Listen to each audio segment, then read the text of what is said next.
नमस्कार दोस्तों, मेरा नाम सौरभ है। यह कहानी उस वक्त की है जब मैं मुंबई से अपने घर वापसी आ रहा था। गर्मी का महीना था और ट्रेन में काफी भीड़ थी, लेकिन मैं अपने आप को बहुत ही खुश नसीब मानता हूँ, क्योंकि मेरी सीट पर बगल में दो जवान लड़की और उनकी माँ बैठी थीं और उन्हें भी बनारस जाना था, जहाँ पर मेरा घर था। उस सफर में बहुत कुछ हुआ, लेकिन किसी को कुछ पता भी नहीं चला। दोस्तों, कहानी बहुत मजेदार है, पूरी सुनना मजा आएगा। दोस्त, यह कहानी है गर्मी के समय कि जब एक ट्रेन मुंबई से रवाना होकर गोरखपुर जा रही होती है।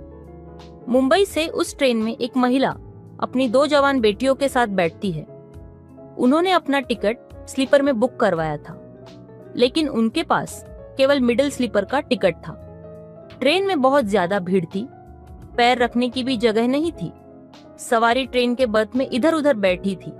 उनके नीचे वाली सीट मेरी थी और मैं वहां बैठा था, और एक अन्य व्यक्ति भी उस सीट पर बैठा था। तभी आंटी भी अपनी बड़ी बेटी सोनू और छोटी बेटी तनु के साथ उस सीट पर आकर बैठ गई।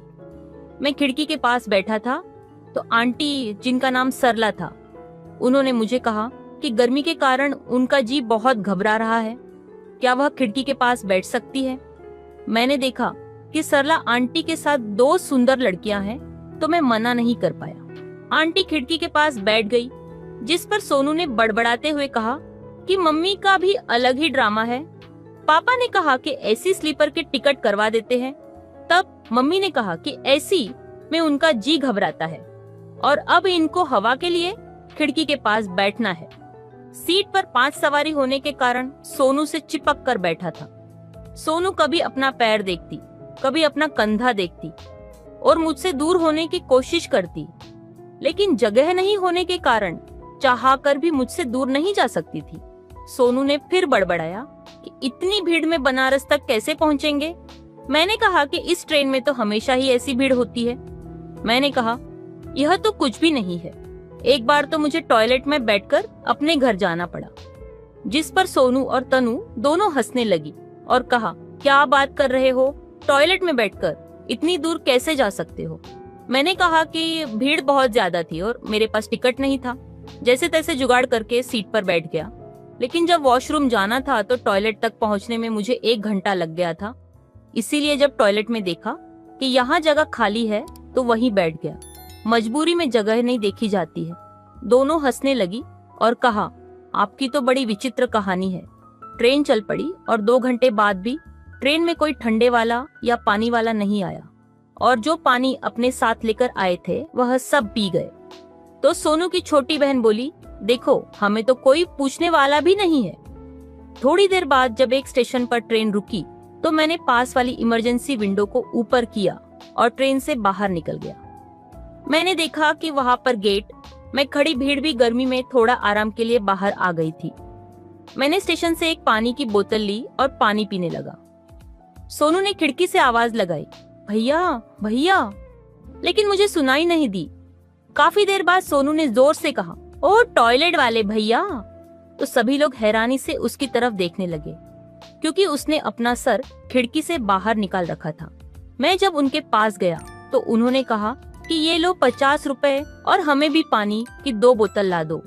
मैं पानी की बोतल ले आया और जैसे ही उन्हें दी तो ट्रेन चल पड़ी। सोनू ने कहा, भैया अब आप कैसे अंदर आओगे। तो मैं दरवाजे से जैसे तैसे वापस अंदर गया तो सामने वाली सीट पर बैठा एक आदमी बोला, लो आ गए तुम्हारे टॉयलेट वाले भैया, और सब हंसने लगे। मैंने कहा, भला यह भी कोई तरीका होता है बुलाने का। सब लोग मुझे टॉयलेट सफाई वाला समझ रहे थे। सोनू ने कहा, सॉरी, जब मैं आपको नॉर्मल तरीके से बुला रही थी तो आपने देखा नहीं, और आपका नाम मुझे पता नहीं था, इसलिए मुझे ऐसा करना पड़ा, नहीं तो हम प्यासे ही रह जाते।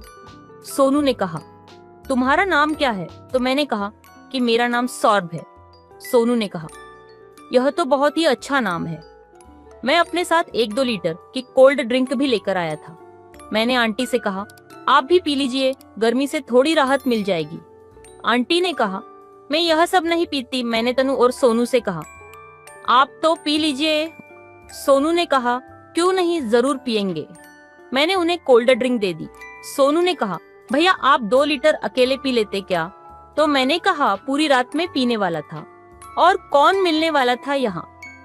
इस प्रकार बातों का सिलसिला जारी हो गया। ट्रेन भी चल रही थी। काफी देर बाद सोनू ने कहा, अगर कोल्ड ड्रिंक नहीं पी होती तो अच्छा होता। लो हो गई प्रॉब्लम शुरू।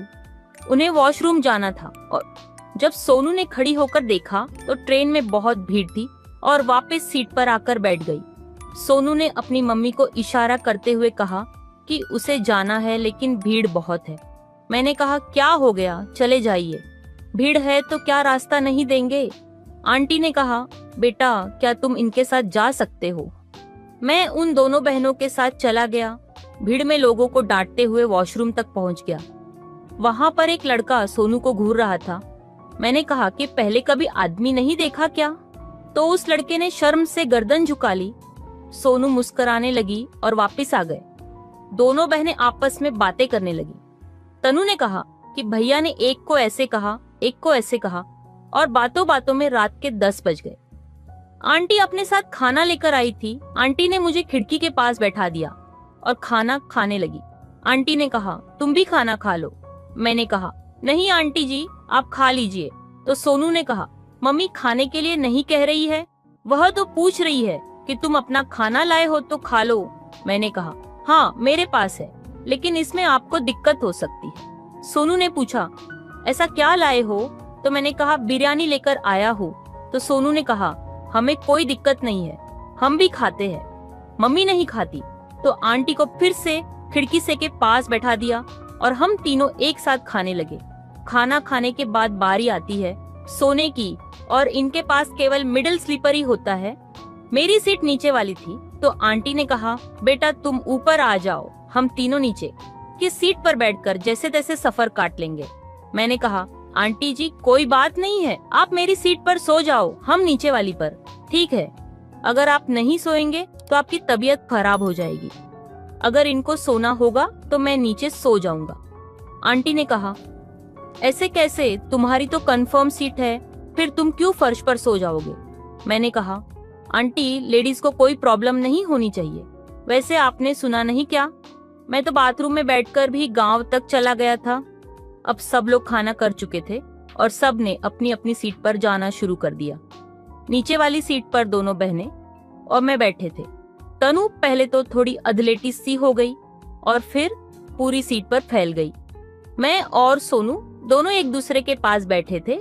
थोड़ी देर बाद सोनू को नींद की झपकी आने लगती है, लेकिन मुझे नींद नहीं आ रही थी क्योंकि मेरे दिमाग में तो कुछ और ही चल रहा था। मैंने देखा सोनू ने मेरे कंधे पर सर रखकर सो रही थी। तभी सोनू उठ जाती है। मैंने कहा, कोई बात नहीं, आप मेरे कंधे पर सर रख सकती हो। सोनू फिर मेरे कंधे पर सर रखकर सो गई। मैंने सोचा सोनू गिर ना जाए, इसीलिए अपने हाथ को पीछे करके सोनू को कमर से पकड़ लिया। सोनू अचानक उठी और कहा, तुम्हें डर नहीं लग रहा इतने लोगों के बीच ये सब करते हुए? मैंने कहा, डर तो लग रहा है लेकिन लोगों से नहीं, तुमसे लग रहा है। सोनू ने मुस्कुराकर कहा, कोई बात नहीं है, डरो मत, लेकिन इससे आगे मत बढ़ना। सोनू ने खुद मेरा हाथ अपनी कमर पर रख लिया। सभी सवारी सो गई थी लेकिन केवल हम दो लोगों को नींद नहीं आ रही थी। हम आपस में बातें करने लगे। उसने सब पूछना शुरू कर दिया कि तुम क्या करते हो, कहाँ रहते हो, कितना कमाते हो। इस तरह एक दूसरे से प्यार भरी बातें करने लगते हैं। रात को जब सोनू की मम्मी को लगा कि यह अभी तक जाग रहे हैं और आपस में बातें कर रहे हैं तो आंटी ने नीचे झुककर कहा, सोनू। तो वह सोने का नाटक करने लगी। आंटी ने कहा, तुम ऊपर आ जाओ और मैं नीचे आ जाती हूँ। मैं भी तुरंत नीचे फर्श पर लेट गया और कहा, आंटी अब मैं नीचे सो गया हूँ, कोई दिक्कत नहीं है, आप ऊपर ही सो जाए, नहीं तो आपको परेशानी होगी। दरअसल मैं नहीं चाहता था कि सोनू मुझसे दूर जाए।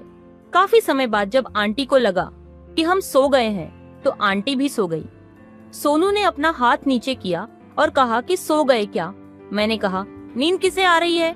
सोनू ने कहा, सीट के नीचे बैग है, उसमें से चादर निकाल लो और नीचे बिछा लो। उसके बाद कभी मैं बैठ जाता, कभी सोनू बैठ जाती और इसी तरह सफर चल रहा था। सुबह जल्दी ही आंटी उठ गई और बोली, भैया थोड़ी जगह करवा देते, वॉशरूम जाना है। मैंने आंटी के लिए रास्ता साफ करवा दिया और आंटी ने दोनों लड़कियों को भी बुला लिया और कहा, बाद में सब बिजी हो जाएगा। सुबह ट्रेन लेट थी तो इलाहाबाद में कुछ देर ट्रेन रुकने वाली थी। मैं खिड़की से बाहर निकल गया तो सोनू और उनकी बहन ने कहा, भैया थोड़ी मदद कर दीजिए, हमें भी बाहर निकलना है। मैंने दोनों बहनें को बाहर निकाला। काफी देर स्टेशन पर घूमने के बाद वापस उसी खिड़की से अंदर बैठ गए। रास्ते में खूब बातें की और ट्रेन को शाम को बनारस पहुंचना था, लेकिन ट्रेन 4 घंटे लेट थी। इसीलिए ट्रेन 11 बजे पहुंची। सभी सवारी उतरने लगी, लेकिन मेरे और सोनू का मन बहुत उदास था, क्योंकि हम एक दूसरे से दूर होना नहीं चाहते थे। सोनू के मौसा जी उसे वहां पर लेने आए हुए थे। मैं भी ट्रेन से उतर गया तो आंटी ने पूछा, बेटा तुम घर कैसे जाओगे? मैंने कहा, अभी तो कोई बस नहीं है, रात को स्टेशन पर ही रुकूंगा और सुबह बस पकड़कर घर चला जाऊंगा। आंटी ने कहा, कोई बात नहीं है बेटा, तुमने हमारे लिए इतनी मुश्किल झेली है, तो अब रात को तुम्हें स्टेशन पर रुकने की कोई जरूरत नहीं है। तुम मेरी बहन के घर चलो, रात को वहीं रुक जाना। सोनू यह बात सुनकर के बहुत खुश हुई और उसने कहा, हाँ तुम हमारे साथ ही चलो। मैं भी उनके साथ उनके घर पर चला गया। सुबह आंटी ने कहा कि हम बनारस घूमने जा रहे हैं, तुम भी हमारे साथ चलो। मैंने कहा, मैं यहाँ पर बहुत घूमा हूँ, लेकिन आप कहते हो तो आपके साथ चलता हूँ। सोनू की खुशी का ठिकाना नहीं था। बनारस में हमने खूब मौज मस्ती की। इस बीच में सोनू की छोटी बहन तनु और उसकी मौसी जी की लड़की को हमारे पता चल गया कि मेरे और सोनू के बीच क्या चल रहा है। उन्होंने हमारी फोटो में भी खींची और हमारे साथ भी मस्ती करने लगी। शाम को जब मैं अपने घर लौटने वाला था तो सोनू की आंखों में आंसू आ गए और मेरा भी मन बहुत उदास था, क्योंकि हम एक दूसरे से दूर हो रहे थे। फिर सोनू और मेरी फोन पर बातें होने लगी। हमने खूब बातें की। सोनू ने कहा कि उसका मन नहीं लग रहा है और 15 दिन तक यहाँ रखेंगे और उसके बाद यहाँ से वापस चले जाएंगे। मैंने कहा, मुझे भी 15 दिन बाद जाना है। बाद में हम सभी साथ में ही वापस मुंबई चले गए और हमने इसी स्लीपर में खूब एंजॉय किया। हमारी खूब बातें होने लगी और हमें एक दूसरे से आज भी फोन पर बातें करते हैं। लेकिन सोनू के पापा मैकी अच्छे पैसे कमाते हैं और मेरी सैलरी उनके आगे बहुत कम है और मैं उनसे शादी के लिए उनकी लड़की का हाथ नहीं मांग सकता। अब आप कमेंट में बताइए कि मुझे अब आगे क्या करना चाहिए और क्या मुझे इस आगे सफलता मिल पाएगी। क्या सोनू के पापा हमारी शादी के लिए तैयार हो जाएंगे है? अपनी राय जरूर देना और अगर हमारी कहानी अच्छी लगी हो तो चैनल को लाइक एंड सब्सक्राइब जरूर कर लेना। धन्यवाद। नमस्कार दोस्तों, मेरा नाम निशा है और मेरे साथ जब भी अच्छा होता था तो बस कुछ पल की खुशी मुझे देता था। उसके बाद हमेशा वह खुशी गम में बदलते देखी थी। बचपन से आज तक मेरे साथ ऐसा ही होता आ रहा था। हम 3 बहनें थीं और मैं अपनी बहनों में सबसे बड़ी थी, लेकिन मेरे लिए आने वाले रिश्ते मेरी छोटी बहन को पसंद कर जाते और अपनी माँ की बातें मुझे सुननी पड़ती। अभी मैं उन्हीं उलझनों का शिकार थी। तभी मेरे कमरे का दरवाजा खुला।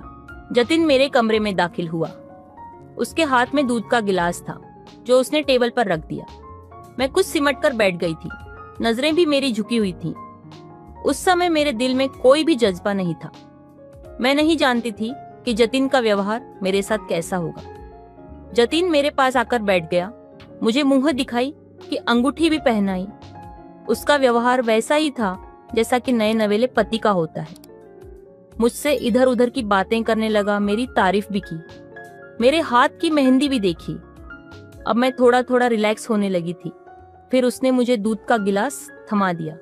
कहने लगा, इसे पी लो। मुझे भूख तो नहीं लगी थी, लेकिन मैंने इनकार नहीं किया और दूध का गिलास पीकर साइड टेबल पर रख दिया। कुछ बातों के बाद मैंने अपने कपड़े बदल लिए। जैसे ही मैं बेड पर आई, मेरी आंखें नींद से बंद होने लगी। मुझ पर तेज नींद सवार होने लगी थी। जतिन अब भी मुझसे बातें ही कर रहा था, लेकिन मैं नींद के आगोश में जाने लगी थी। कुछ ही देर में मैं गहरी नींद सो चुकी थी। सुबह जब मेरी आंख खुली तो वॉशरूम से पानी गिरने की आवाज आ रही थी। मैं फौरन से उठकर बैठ गई। मेरा सिर अब भी चकरा रहा था। मैंने सामने घड़ी की तरफ देखा तो 8 बज रहे थे। मेरी आंखों में अब भी तक नींद का असर था। रात में मैं नींद में थी, लेकिन इतना जान चुकी थी कि जतिन मुझसे अपना हक वसूल कर चुका है। इस बात का थोड़ा सा दुख तो हुआ कि अगर मैं थकावट की वजह से गहरी नींद में सो गई थी तो जतिन को कम से कम सब्र रखना चाहिए था, लेकिन वह इतना बेसब्र था कि उसने सोते में ही सब कुछ कर लिया था। फिर मैंने खुद को समझा लिया, भाई वह मर्द है और उसके भी कुछ जज्बात थे। शादी की पहली रात कोई अपने जज्बातों पर कैसे काबू पा सकता है। गलती मेरी ही थी जो मैं इस कदर बेखबर होकर सो गई थी। लेकिन जैसे ही मैंने अपने बिखरे बालों को समेटना चाहा तो अपने हाथों पर नाखूनों की खरोच देखकर मैं हैरत में डूब गई। ऐसी ही खरोचें मेरे पूरे शरीर पर मौजूद थीं, जैसे रात को मेरे साथ बड़ी बेदर्दी की गई हो। मेरे हाथ में पहनी चूड़ियां टूटकर मेरे हाथों को जख्मी कर चुकी थीं। मैंने उठने की कोशिश की तो मेरा पूरा शरीर दर्द से चूर था। समझ नहीं पा रही थी कि मेरे साथ शादी के नाम पर यह दरिंदगी क्यों की गई थी। मैं अब भी इसी सोच में डूबी हुई थी कि तभी वॉशरूम का दरवाजा खुला। सामने जतिन तौलिया से अपने बाल सुखाते हुए बाहर आ रहा था। मुझे देखकर उसने तौलिया मेरे ऊपर फेंक दिया। कहने लगा, जल्दी से तैयार होकर बाहर आओ और यह तौलिया वॉशरूम में जाकर फैला देना। मुझे अपने काम करने की बिल्कुल भी आदत नहीं है, इसलिए मेरे काम आज से तुम ही संभालना शुरू कर दो। जतिन के बात करने का अंदाज बहुत ही रूखा सा था। जतिन के बदले तेवर देखकर मैं सहम कर रह गई थी। रात को उसका रवैया मेरे साथ बहुत अच्छा था। उसके बाद मैं ऐसी नींद में गई जैसे मुझे किसी ने नशा दिया हो और अब अपना ही शरीर मुझे जख्मी नजर आ रहा था। मैं बड़ी मुश्किल से उठकर वॉशरूम तक गई थी। तैयार होकर जब मैं नीचे उतरी तो मुझे अपना एक एक कदम चलना मुश्किल लग रहा था। नीचे सीढ़ियां उतरते ही हॉल में ही डाइनिंग टेबल रखा हुआ था जिस पर नाश्ता सजा हुआ था। मैं नीचे उतरी, अपनी सांस के पैर छूकर उनसे आशीर्वाद लिया और बैठ गई। अभी मैं नाश्ता कर ही रही थी जब एक मोटा सा आदमी जो 6 फीट लंबा था और उतना ही मोटा भी था, बड़े आराम से आकर मेरे साथ बैठ गया। उसे इस तरह अचानक से अपने बराबर बैठता देखकर मैं बखला कर रह गई थी। वह मुझे देखकर अजीब से अंदाज में मुस्कुरा रहा था, अजीब नजरों से देख रहा था। मेरी सास ने मुझसे कहा, यह जतिन का छोटा भाई है। फिर वह कहने लगी, यह थोड़ा सा वाबला है, आधा पागल सा। यह सुनकर तो मेरा दिल धक से रह गया था। उसकी हरकतें भी कुछ ऐसी ही थीं। बार बार मुझे देख रहा था, अजीब अंदाज से हंस रहा था। फिर एक नौकर आया और उसके सामने 10 पराठे और पूरा बाउल भरकर सब्जी रख दी। उसने अपनी तरफ रखा और उसी में खाने लगा। यह देखकर मैं हैरत से उसे देख रही थी। वह एक पराठे के बस 4 निबाले बनाता था और खाता जा रहा था। पूरी सब्जी उसके कपड़ों पर गिर रही थी, लेकिन वह ऐसे खा रहा था जैसे कि उसने कभी खाना देखा ही न हो। मैं मुश्किल से ही चाय का एक कप पिया और उठकर खड़ी हो गई। लेकिन मुझे हैरत का बड़ा जोर का झटका लगा जब इस पागल आदमी ने मेरा हाथ पकड़कर मुझे दोबारा से कुर्सी पर बैठा दिया। मेरे अंदर से तो जैसे जान ही निकल गई थी। मुझे वैसे ही पागल लोगों से बहुत डर लगता था। वह कहने लगा, मेरे पास ही बैठी रहोगी, जल्दी से मुझे पानी दो, मुझे मिर्ची लग रही है। मैंने जल्दी से अपना हाथ उसके हाथ से छुड़ाया था। मुझे उस पागल से डर लगने लगा था। मेरी सांस यह देखकर हंसने लगी, कहने लगी, देवर की बात का इनकार मत करना, यह बहुत जिद्दी है। अगर कोई इसको किसी बात पर मना कर दे तो यह जुनूनी सा हो जाता है।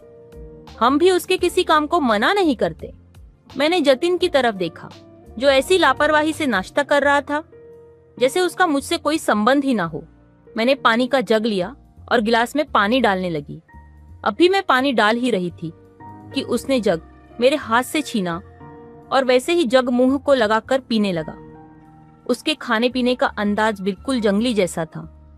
वह जगह से पानी पी रहा था और पानी उसके मुंह से बहकर उसके कपड़ों को भी भिगो रहा था। उसे देखकर ही मुझे घिन आ रही थी। रात को जतिन मुझे फिर दूध का गिलास थमाने लगा, कहने लगा, यह पी लो। मैंने वह दूध का गिलास पकड़कर साइड पर रख दिया। मैंने कहा, इस दूध में क्या चीज है? मेरी बात सुनकर वह एकदम से चौंक गया था। कहने लगा, क्या मतलब? दूध है और क्या है? मैंने कहा, कल इसे पीने से गहरी नींद आई थी। मैं चाहकर भी कल जाग नहीं पाई थी।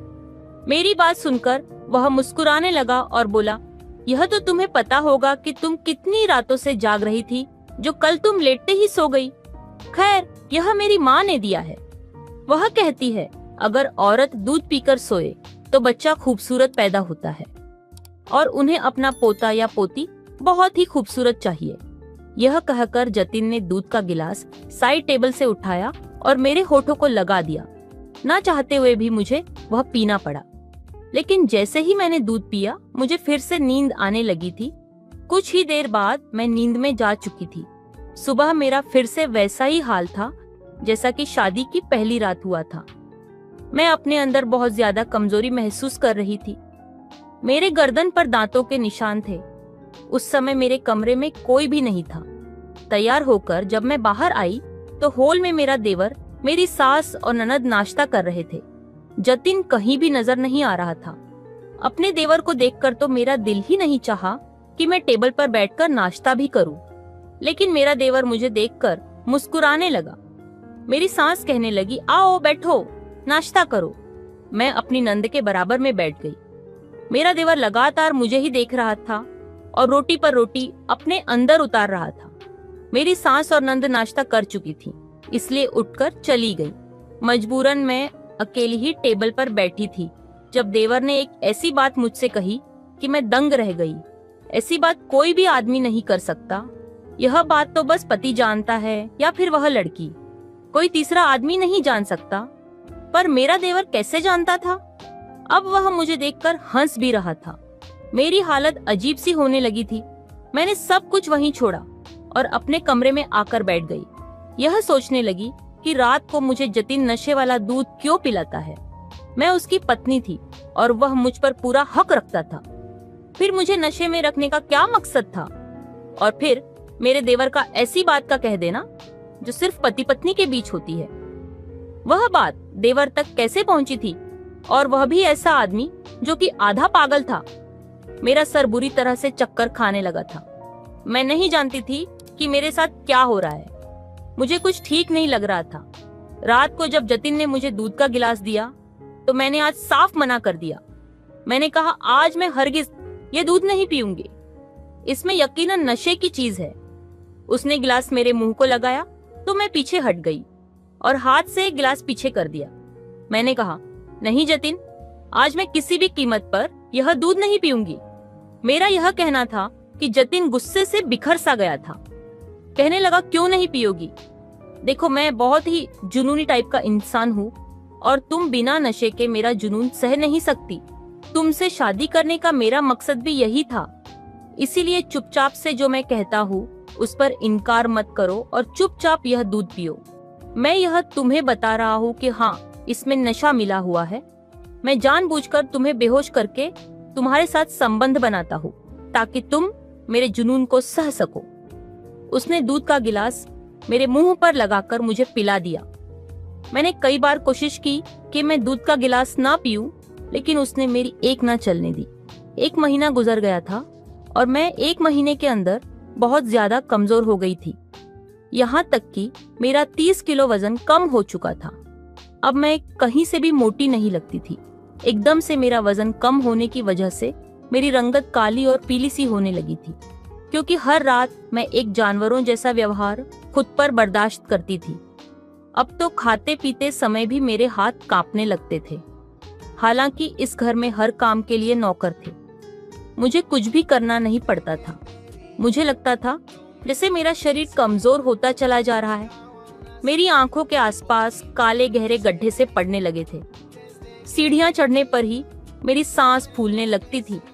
धीरे धीरे भूख बिल्कुल मरती जा रही थी।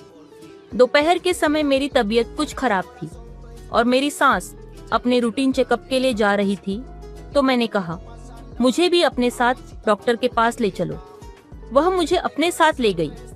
डॉक्टर ने मुझे कुछ ताकत की दवाइयां दी और मेरे कुछ ब्लड टेस्ट लिए। उसके बाद आराम करने का बोल दिया। मेरी सास और ननंद आम रिवाय टाइप की नहीं थी कि मुझ पर रोक टोक करती, काम की जिम्मेदारियां डालती, बल्कि उन्हें तो इस बात से भी मतलब नहीं था कि उनके इतने हैंडसम बेटे ने एक मोटी और आम सी शक्ल सूरत की लड़की से शादी क्यों की थी। एक बार मेरी सास ने बातों बातों में मुझसे कहा था कि जतिन ने तुम्हें पसंद कर लिया और हमें जतिन की पसंद पर कोई ऐतराज नहीं था। उसकी जिंदगी है, उसने अपनी मर्जी से गुजारनी है, इसलिए हमने बिना किसी रोक टोक के उसकी और तुम्हारी शादी करवा दी। खैर, यह गुत्थी मेरे लिए अब तक उलझी हुई थी कि जतिन ने मुझसे शादी क्यों की थी। वापसी पर मेरी सास कहने लगी कि मुझे शॉपिंग मॉल से कुछ शॉपिंग करनी है, लेकिन मेरी हिम्मत नहीं थी कि मैं शॉपिंग मॉल में घूमूं। मैं गाड़ी में ही बैठी रही, यूं ही समय गुजारने के लिए सामने बने रेस्टोरेंट को देखने लगी। बहुत से लोग रेस्टोरेंट में खाना खाने जा रहे थे और कुछ वहां से निकल रहे थे कि तभी अचानक मेरी नजर जतिन पर पड़ी, और जिस लड़की को मैंने जीतू के साथ देखा उसे देखकर तो मैं अपने होशो हवास खो बैठी थी। वह दोनों गाड़ी से उतरे और रेस्टोरेंट के अंदर चले गए।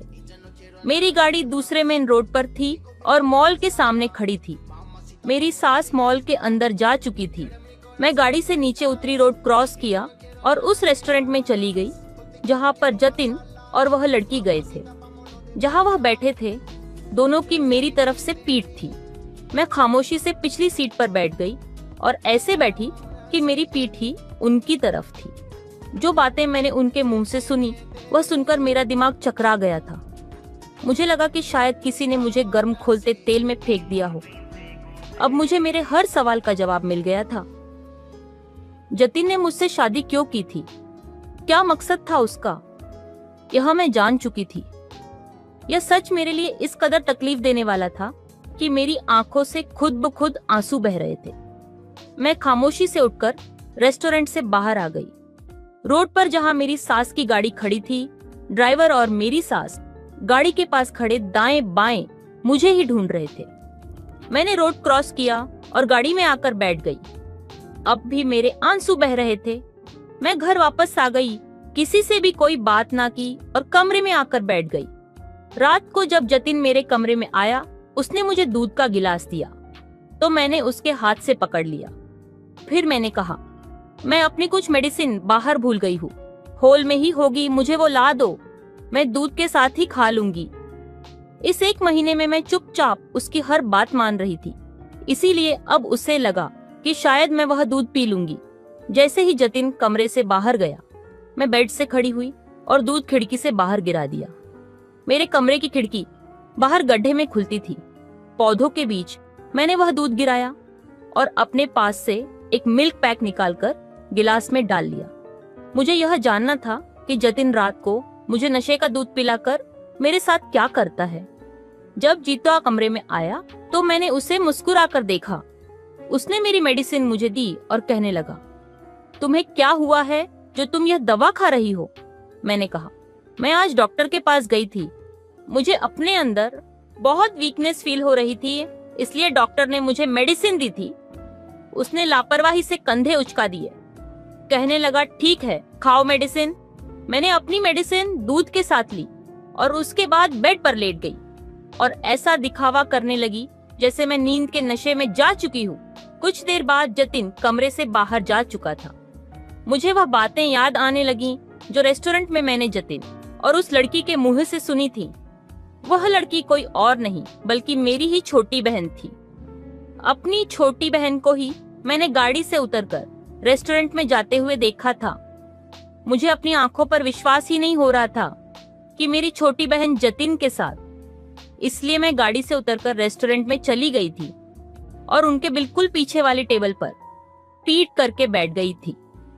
जतिन मेरी बहन से कह रहा था कि वह यह ड्रामा अब और ज्यादा नहीं कर सकता। मेरी बहन कहने लगी, देखो जो काम तुम मेरी बहन के साथ कर रहे हो उस हिसाब से वह बस कुछ ही महीने जिंदा रह सकती है, उससे ज्यादा नहीं, फिर हमारा रास्ता साफ हो जाएगा। वह कहने लगा, मुझे तुम्हारी मोटी और उस भारी भरकम बहन को देखकर घिन आती है। मुझ जैसा खूबसूरत हैंडसम नौजवान किस तरह ऐसी बदसूरत लड़की को बर्दाश्त करता है, यह मैं ही जानता हूँ। तुम खुद को देखो, तुम कितनी खूबसूरत और हसीन हो, और अपनी बहन को देखो जो तुम्हारे पैर के नाखूनों के बराबर भी नहीं। बस मेरी मजबूरी यह है कि तुम्हें पाने के लिए मुझे उसे अपनाना पड़ा। यह मेरी तुमसे मोहब्बत की हद है। मेरी बहन मुस्कुराने लगी थी, कहने लगी, मैं जानती थी कि मेरी माँ कभी भी मेरी बड़ी बहन को छोड़कर मेरी शादी नहीं करेगी, क्योंकि उसे छोड़कर माँ 2 बहनों की शादी कर चुकी है। और अब माँ ने पक्का इरादा कर लिया था कि जब इस मोटी की शादी होगी तभी मेरी शादी होगी। और फिर तुम मुझसे उम्र में 10 साल बड़े भी थे। मेरी माँ तो साफ मना कर देती। और फिर मैं जितनी खूबसूरत और हसीन हूँ, मेरे लिए रिश्तों की कमी नहीं होती। इसलिए मैंने सोचा, चलो मेरी बहन वैसे तो किसी काम की नहीं, अगर वह मेरे काम यूं आ सकती है तो क्या नुकसान है। कुछ ही महीनों में वह मर जाएगी और फिर तुम अपना रिश्ता मेरे लिए भेज देना। माँ फिर इस रिश्ते के लिए मना नहीं करेगी, क्योंकि तुम उनके देखे भाले हो गए। और मैं भी जिद करके माँ को मना ही लूंगी। मैं अपनी बहन की बातें सुनकर हैरान थी। उसने मुझे अपनी शादी करने के लिए इस्तेमाल किया था। मैं बेड पर आंखें बंद करके लेटी हुई थी, ऐसा दिखावा कर रही थी कि मैं सो गई हूँ। तभी कमरे का दरवाजा खुला। जो मेरे कमरे में दाखिल हुआ उसे देखकर मैं एकदम से उठकर बैठ गई थी। वह मेरा देवर था, 6 फीट लंबा चौड़ा आधा पागल इंसान।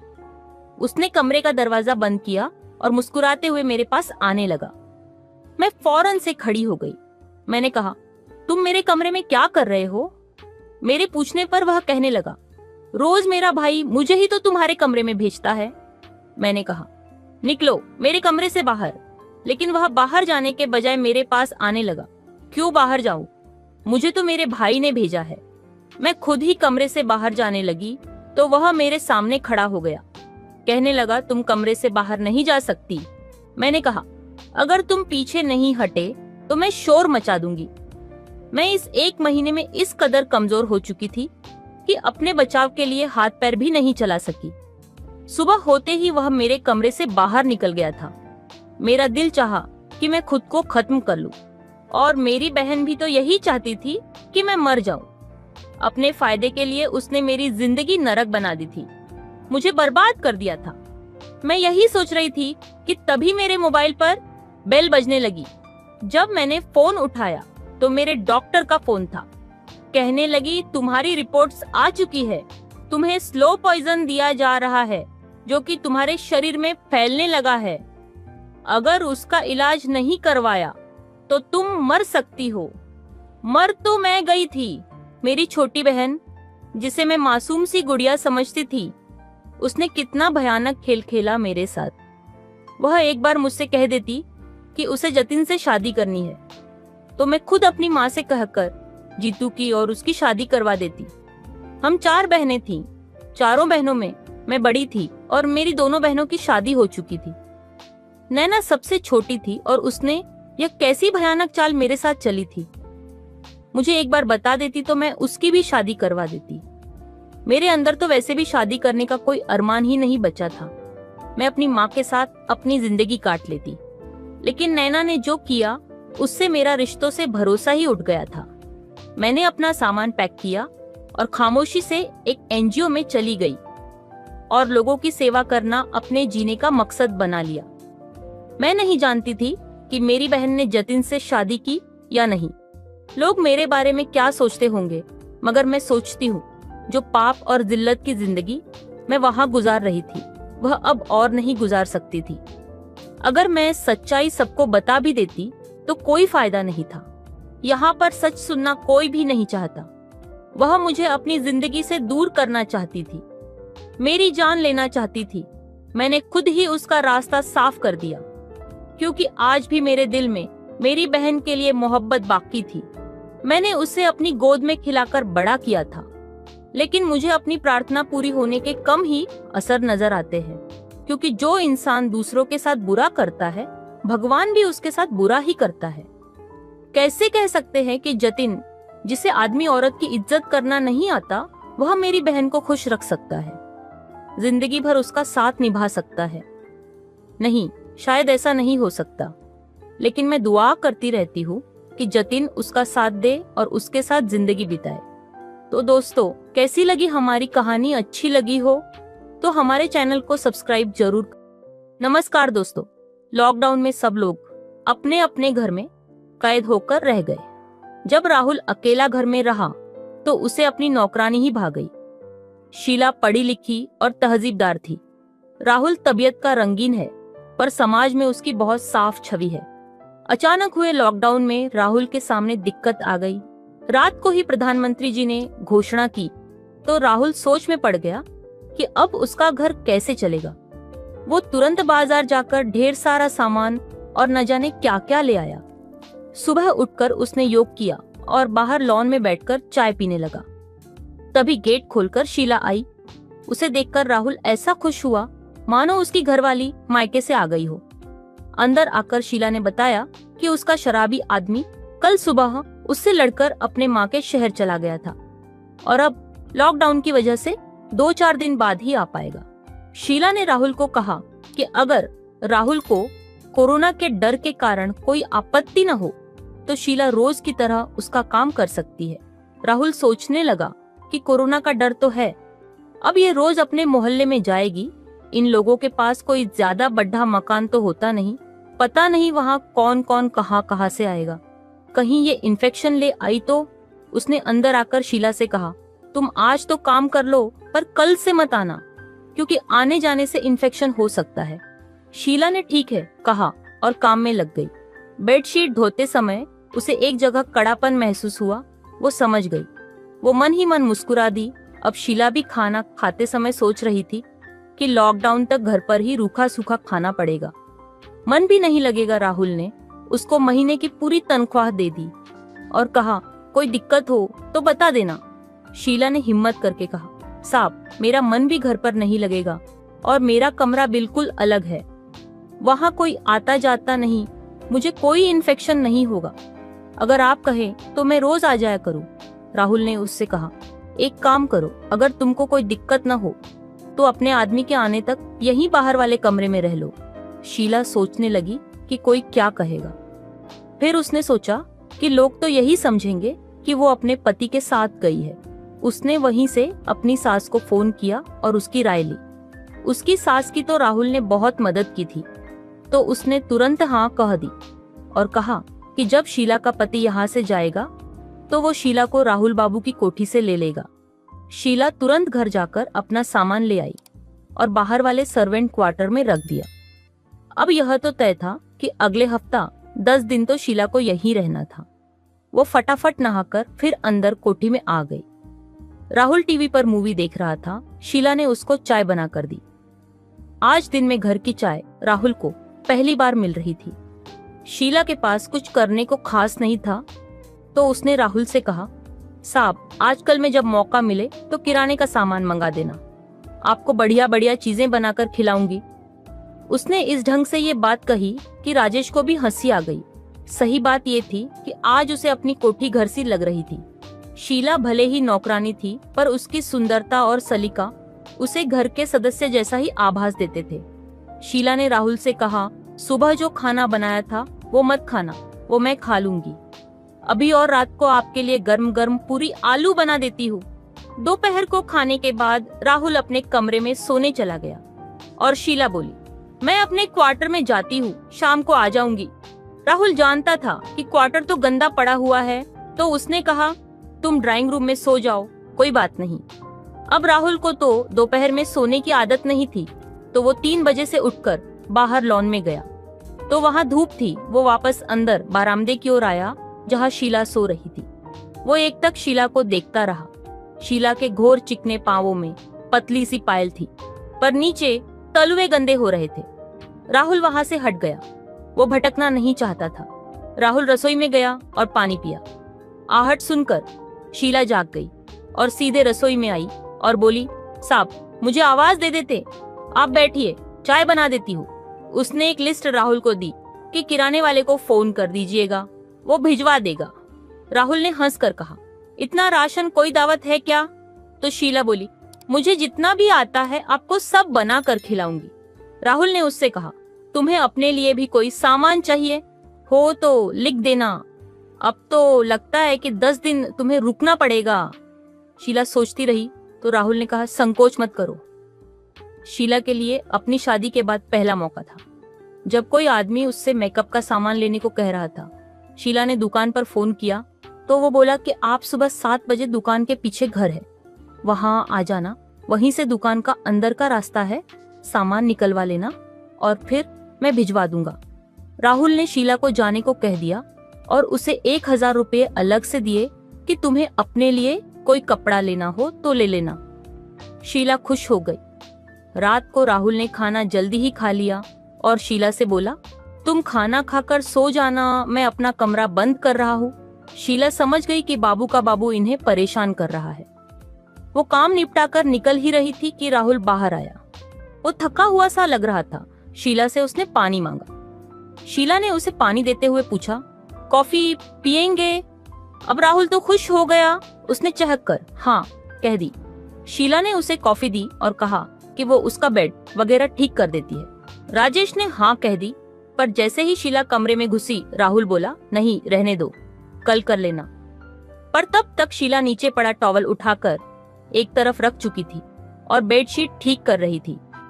उसने बेड पर रखी दोनों मैगजीन को वही मेज पर रख दिया और बाहर आ गई। राहुल समझा कि शीला ने कुछ नहीं देखा। वो नीचे बैठ गई और इधर उधर की बातें राहुल से करने लगी। शीला ने पूछ लिया, क्या देख रहे हैं साहब? तो राहुल सकपका के बोला, तुम्हारे तल्लुए बहुत गंदे हो रहे हैं। अब तो तुम्हें नंगे पांव गली में नहीं घूमना, तो सुबह अच्छे से साफ कर लेना।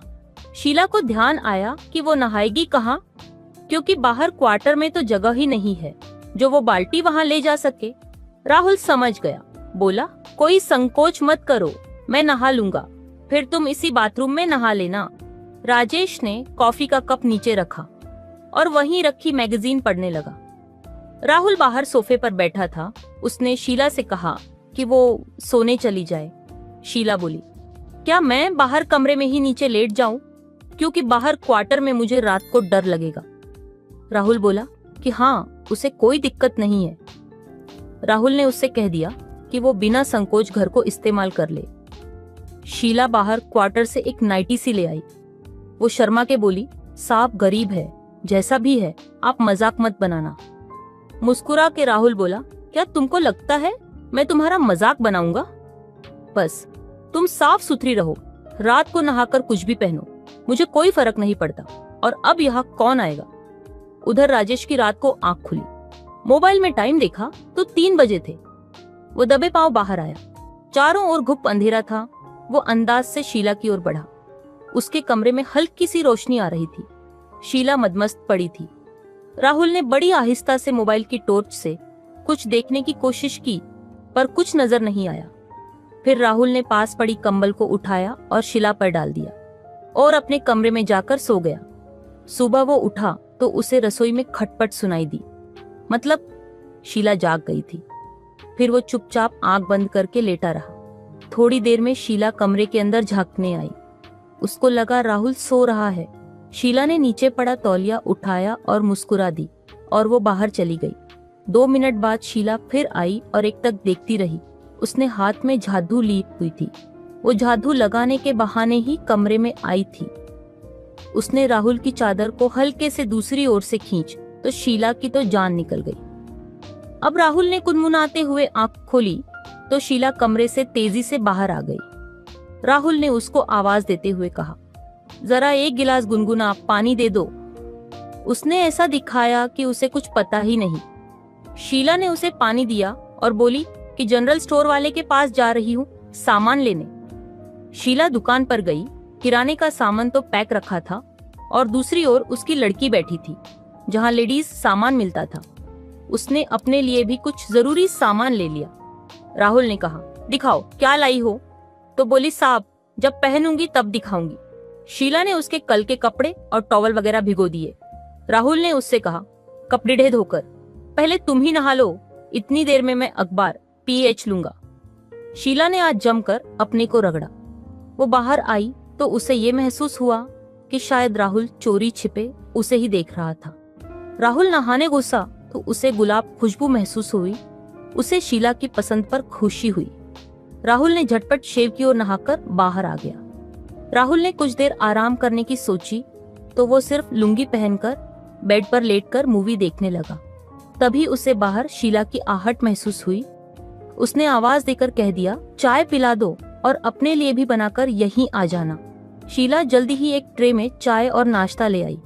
शीला जैसे ही कमरे में घुसी, राहुल उसे देखता रह गया। आज शीला किसी मेनका जैसी लग रही थी।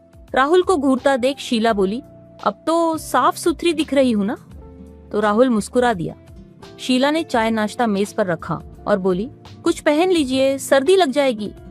राहुल खड़ा हुआ। उसने शीला से कहा, तुम ऐसी ही रहा करो, सुंदर लगती हो। तो शीला बोली, साहब हम गरीब आदमी हैं, हमें इतना सुख कहाँ। शीला के आदमी के आने के बाद राहुल ने उसके आदमी से कहा कि तुम शीला का ध्यान भी नहीं रख सकते। शीला का आदमी उसे इतना सुंदर देखकर बहुत ही खुश हुआ और राहुल के पैर पकड़कर शीला से बोला, देख